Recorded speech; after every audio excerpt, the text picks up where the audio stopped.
Theodore Hayes woke up with warmth still pressed against his skin.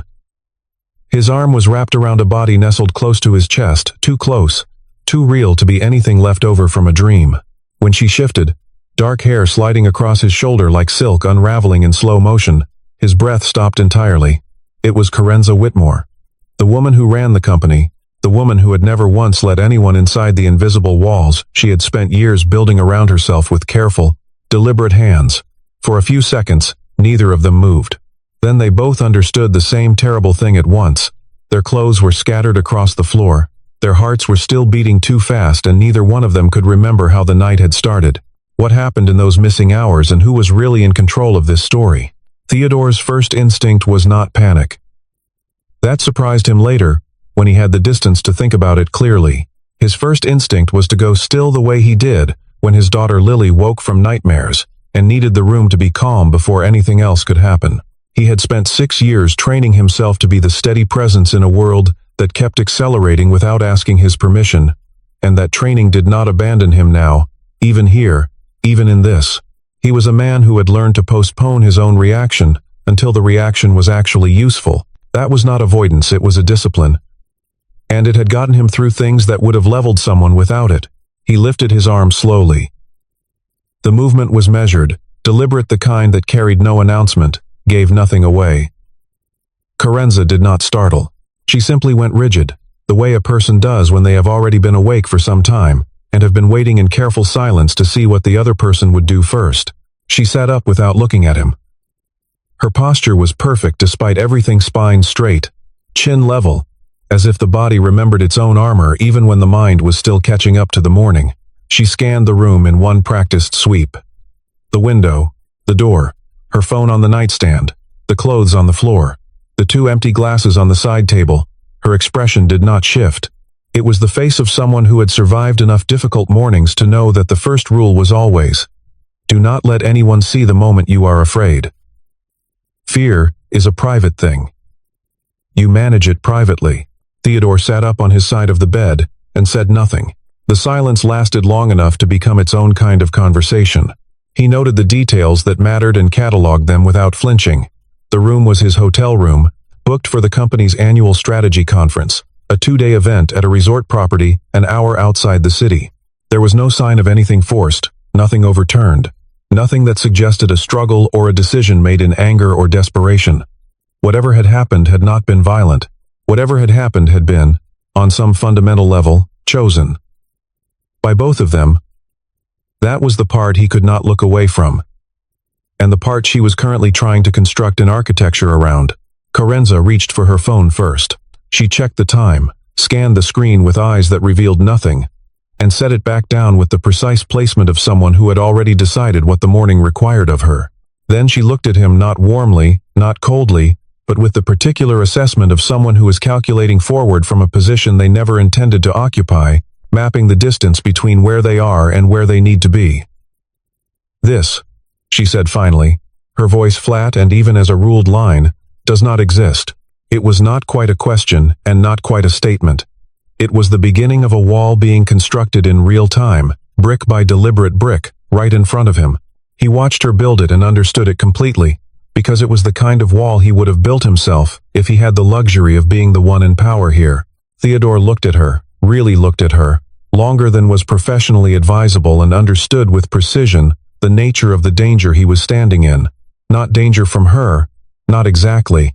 Danger from the geometry of the situation and his position within it. He had a daughter at home, a custody arrangement that required his name to stay without incident, a position in the company that paid the rent on a 2-bedroom apartment on the city's east side. He had no financial cushion. He had no family money waiting somewhere to absorb the impact of a fall. He had built his entire life out of discipline and consistency.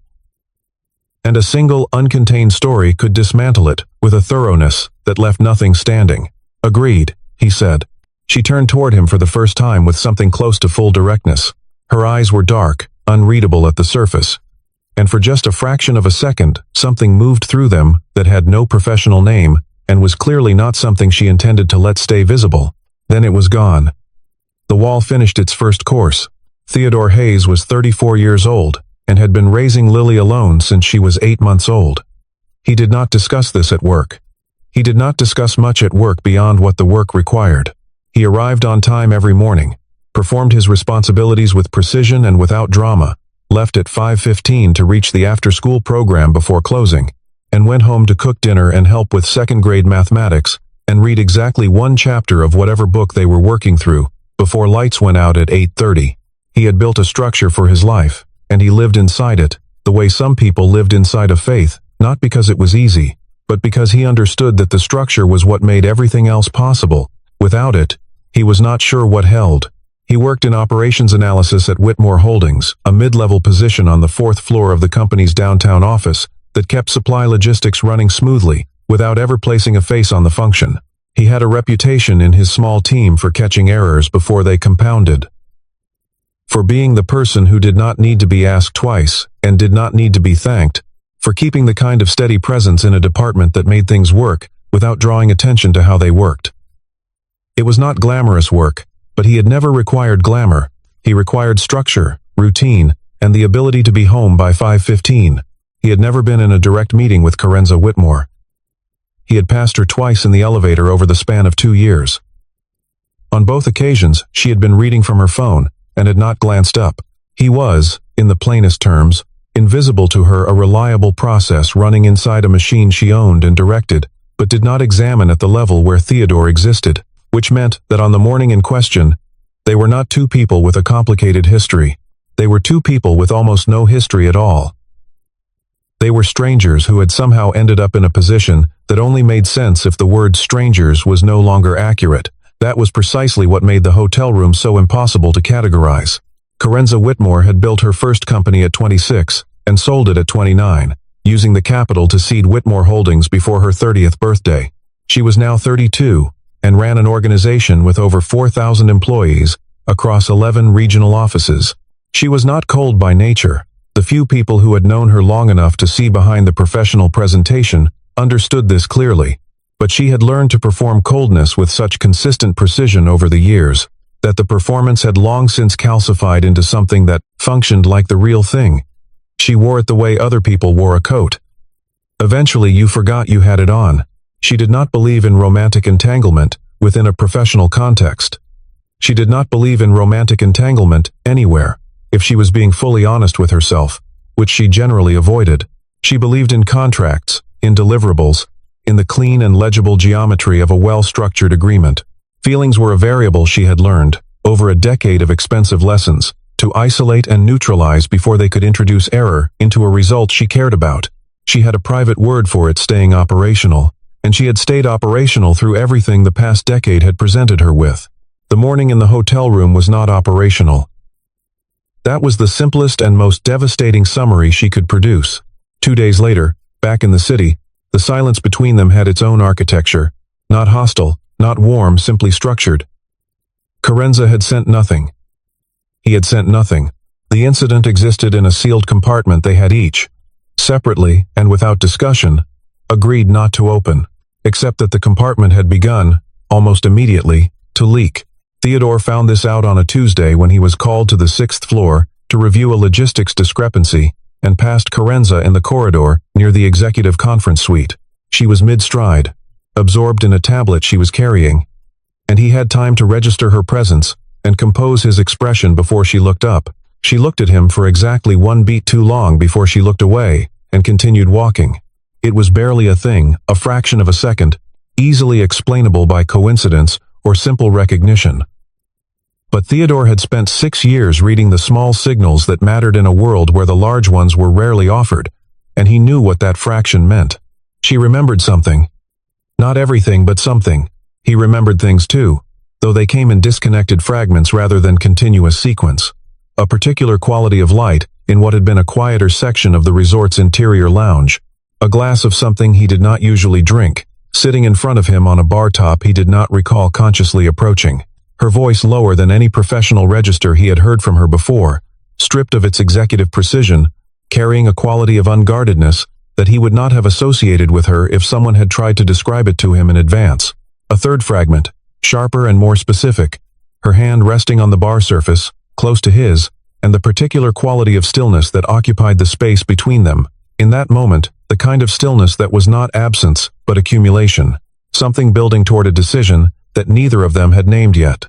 He did not know what held these images together, or what filled the spaces between them, but the fragments kept surfacing at inconvenient intervals during a routine budget call on a Tuesday afternoon, while he was packing Lily's lunch before school, on the train home with his forehead resting against the vibrating window glass in the dim carriage, and they carried a weight that purely accidental things did not carry. Accidents did not leave this kind of residue. Accidents did not come back looking for the rest of themselves. Corenza's fragments were different in texture but equally persistent. She remembered the substance of a conversation that had gone somewhere she had not planned, opening into rooms she had not entered in years and had not expected to enter that night. She remembered laughing genuinely, briefly, with the startled quality of someone surprised by their own response at something he had said. She remembered the sensation of a mask shifting, and the strange, disorienting experience of not immediately reaching to correct it. She remembered, with a clarity that was somehow more unsettling than confusion, that she had not wanted to stop talking. What neither of them could locate was the fulcrum. The precise moment where the evening had tilted from one thing into something that could not be categorized the same way. The risk arrived not gradually but in the sharp form of institutional attention. Marcus Delgado worked in HR coordination and had, among his professional qualities, a refined attentiveness to details that did not align. He had noted that Theodore Hayes had checked out of his conference hotel room 3 hours beyond his scheduled departure on the final morning. He had also noted that Corenza Whitmore's customary morning briefing call with her assistant had not occurred on the same day, an anomaly in a schedule that operated, as her assistant had once described it to colleagues, with the consistency of a regulated instrument. Neither observation was proof of anything in isolation. Together they formed a question that wanted an answer. Marcus was not malicious. He was simply observant, and in an organization of this scale, observant people rarely kept their observations entirely private. By the end of the first week back from the conference, a low current of speculation had begun moving through certain corridors, never explicit, always operating at the level of implication and the angle of a pause, the kind of thing that requires no evidence, because its power comes entirely from suggestion and the human appetite for a story that explains the unexplained. Theodore felt it before he could identify its exact shape. A conversation that stopped at the wrong moment when he entered the break room on the 3rd floor. A colleague who asked, with a casualness that was half a beat too carefully measured, whether he had enjoyed the conference. Another who mentioned, in passing, that he seemed tired lately, the question hidden inside the observation, waiting to see if he would open the door to it. He had grown up in circumstances that gave a person a particular sensitivity to being watched, and he recognized the texture of it now, without needing to locate its precise source. He said nothing. He arrived every morning. He did his work with the same disciplined consistency he had always brought to it, but at night, after Lily was asleep and the apartment was quiet around him, he sat at the kitchen table and ran the full arithmetic of his situation, with a clarity that left very little room for comfort. If the speculation acquired enough weight to require a formal response from anyone, there were essentially 2 endings available to him. In the first, he was characterized as an employee who had pursued his employer, which ended his professional standing and created complications in his custody arrangement that he was not equipped to manage.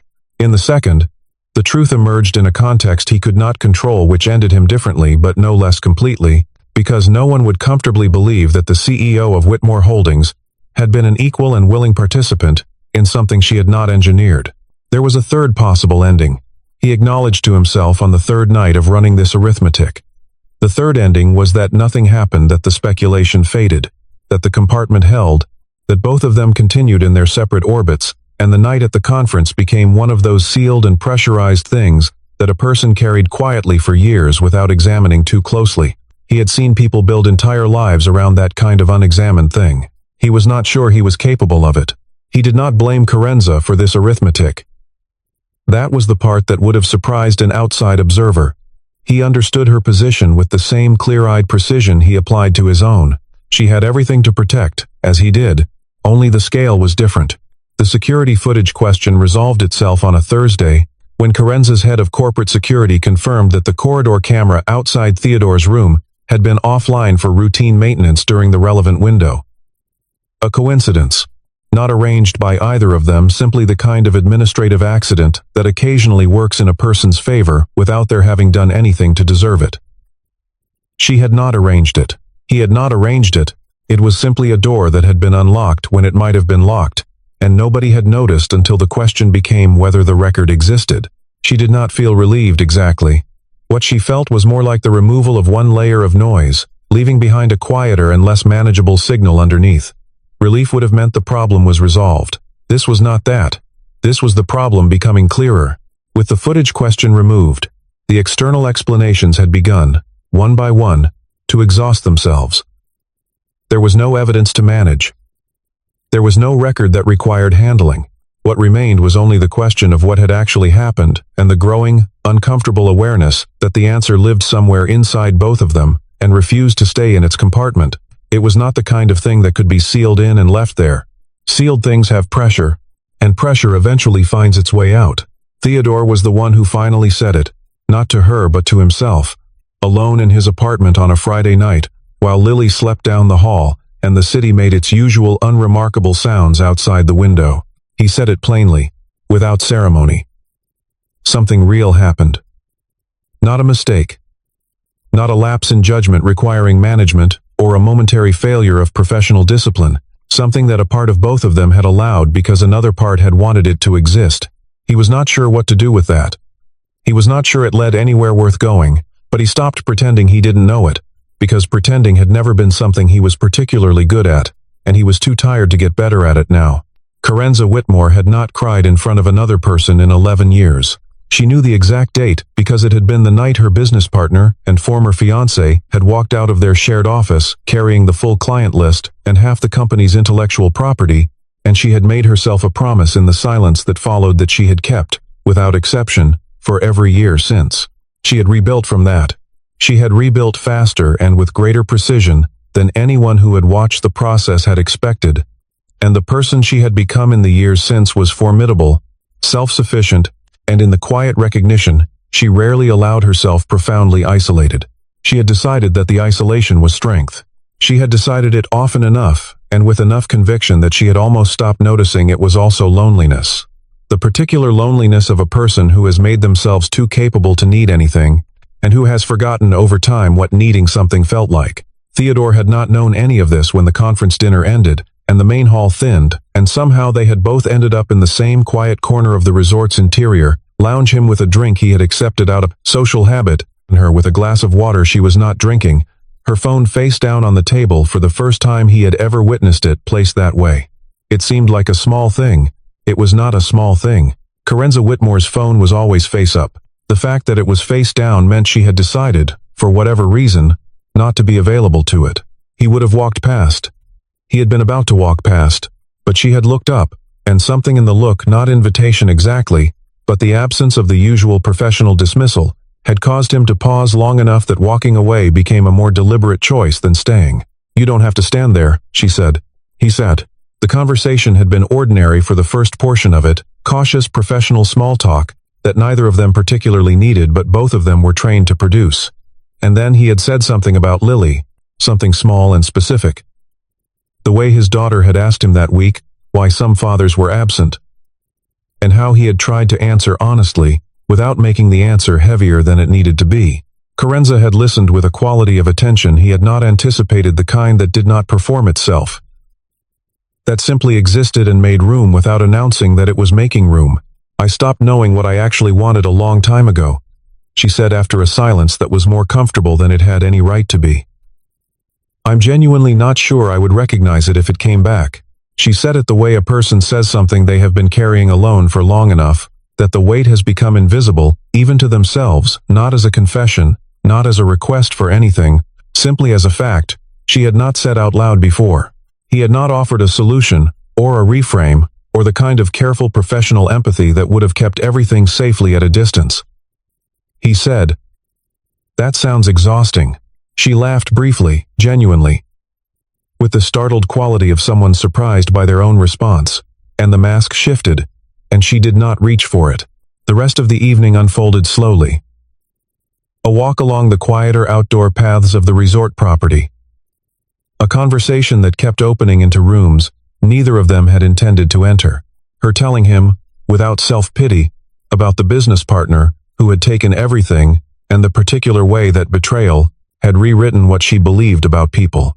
Him telling her about the morning 6 years ago, when he had come home to find everything in its place except the person who had promised to stay, and the note that was shorter than he had believed possible, and Lily in her crib not yet knowing that the shape of their world had just changed entirely. Two people who had not expected to know each other well, sitting in a quiet room late in the evening, knowing each other. By the time they were standing in the corridor outside his room, neither of them had made a deliberate decision. They had simply stopped making the opposite one. There was a difference, and both of them understood it. She had reached for him first, quietly, deliberately, without drama. Not impulsively, not carelessly. The gesture of someone who had thought about something for a very long time, and had chosen, for one particular night, not to think anymore. The board meeting happened on a Wednesday. 2 of the 3 board members had assembled the available data, the rumors, the scheduling deviation, the pattern of inference, and presented it to Corenza as a matter requiring resolution before it acquired its own organizational momentum. The meeting lasted 40 minutes. 2 options were outlined with the efficiency of people who had already selected the one they preferred and were now going through the form of presenting alternatives. That evening, when most of the 4th floor had emptied and the building had settled into its end-of-day quiet, Corenza appeared in the doorway of the conference room, where Theodore was still working. She closed the door behind her. She looked, for the first time since the hotel room, like someone who had been holding something for too long without a place to set it down. She told him about the 2 options: the denial with documentation, the administrative leave pending internal review. She relayed the subtext clearly, because he deserved that much. Option 2 was the cleaner path for the company, kept the narrative inside a manageable container, allowed the organization to demonstrate that it followed process. He listened without interrupting. When she finished, he said, "I wouldn't fight it. If that's the direction you need to go." She looked at him with an expression he had not seen from her before, not warmth exactly, but the particular expression of someone who is being treated with more fairness than they expected, and does not entirely know what to do with that. "I know," she said. "That's what I wanted to tell you first." The room held a silence. "I also remember," he said, "what actually happened."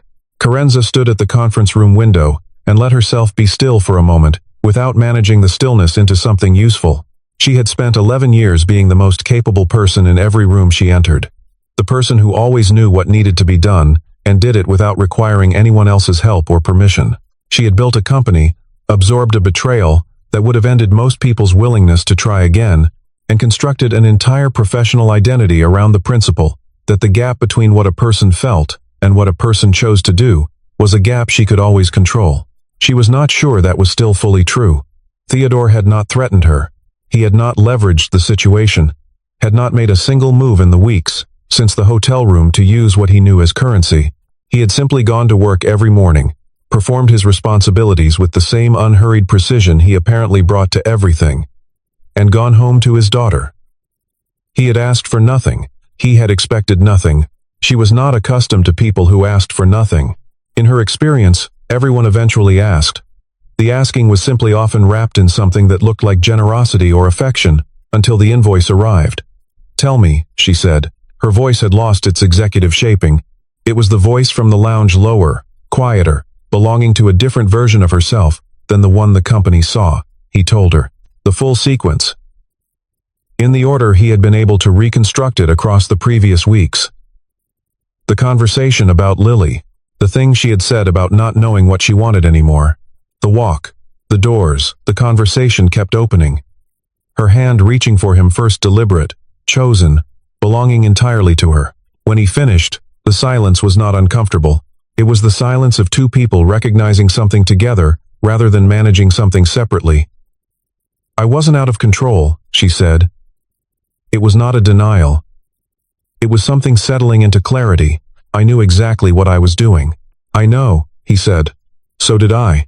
She sat down across from him at the conference table, not at the head of it, where her position required, but directly across, like a person sitting with another person.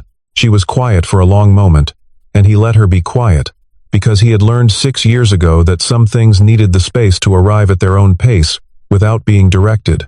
"The thing I'm actually afraid of," she said finally, "isn't the board. It isn't the story getting out or being managed incorrectly." She stopped, then made herself continue. "It's that it was real. That it meant something. And I don't know what to do with that." He said, "Neither do I. But I think that's different from it being a mistake." She looked at him across the table. Neither of them was performing anything. She was not the CEO. He was not the employee. They were two people who had found, inside a situation neither of them had chosen, that the other person was real in a way they hadn't anticipated and couldn't easily put down. "I'm not going to place you on administrative leave," she said, "and I'm not going to deny what happened, even to the board. I'll tell them it was a private interaction between two adults. No misconduct, acknowledged between the parties involved. No bearing on operational structure." She paused. "They won't love that answer." "No," he agreed quietly. "But it's the true one." She held his gaze without looking away. "And I've spent 11 years managing the truth, instead of telling it. I'm tired of it." The silence after that was entirely unlike any that had come before it. Theodore drove home that evening thinking about beginnings, about how the beginning of anything genuine was never clean or simple or free of the weight of what had accumulated before it arrived. He thought about the morning 6 years ago when he had stood in an empty kitchen with Lily against his chest, and understood that everything from that point forward would have to be built from what he actually was, not from what he had assumed he would have. He had built something real from that, not without cost, not without difficulty, but real, and solid, and worth the building.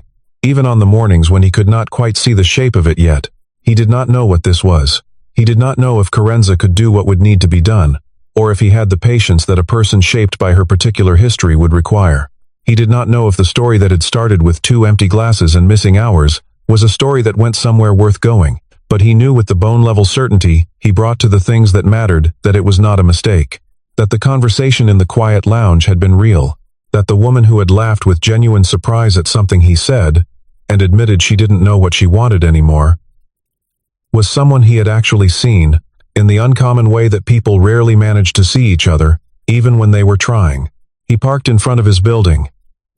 He sat in the car for a deliberate moment, feeling the ordinary weight of the evening around him. Then he went upstairs and made dinner. 3 weeks later, Corenza appeared at the entrance of the 4th-floor workspace without an appointment or a prepared reason. She was not in her full executive posture, her shoulders were not quite so squared, and there was the faintest trace of uncertainty in the way she paused at the doorway rather than walking directly in, the way she walked into every other room in this building without breaking stride. Theodore looked up from his screen. She held up a paper coffee cup from the cart in the lobby downstairs. "They told me you take it black." He looked at the cup for a moment, then at her. "They're right," he said.